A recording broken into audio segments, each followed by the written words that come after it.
1 in 6 older Australians, that is over 45, experience reflux. And with me today is Hayden Keys, who's going to explain to us a little bit about it. Welcome, Hayden. Thank you, Domi. So what is reflux? Well, reflux is when the acids in our stomach get squished up into our windpipe and start to burn it. And what causes that? Well, the general medical explanation is that there's too much acid in the stomach.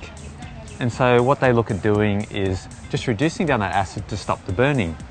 But from a naturopathic point of view, we think it's more to do with food causing spasm in the stomach, which then pushes food up and acids up into the esophagus, burning it. So what can we do to prevent it? Well, the first thing we want to do is, first of all, consider a lot of the conventional medications that people are taking, because they're actually worsening the problem. How is that? So the drugs that a lot of people are given reduce stomach acid, but that causes a problem in that the person then has a lot of difficulty digesting their food, which then sets up other problems further down the track. Taking a natural approach, what we want to do is look at reducing the foods that might be causing the spasm to start with, and that might be things like our grains. Now, while we've been eating grains for a long time, really grains are for the birds, and they often irritate our digestive system.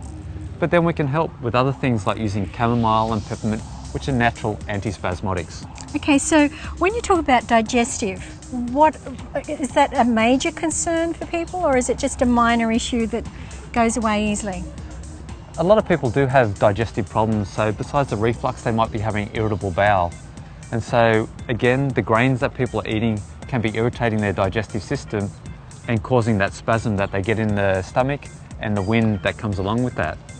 But if anyone's having either reflux or irritable bowel syndrome, then they're not digesting their food properly and they're not getting all the nutrients they can out of it, which can then lead to low energy levels and even sometimes allergies and things like that.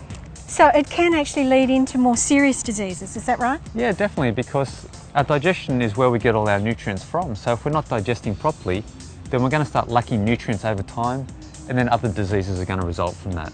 So you talked about the irritable bowel.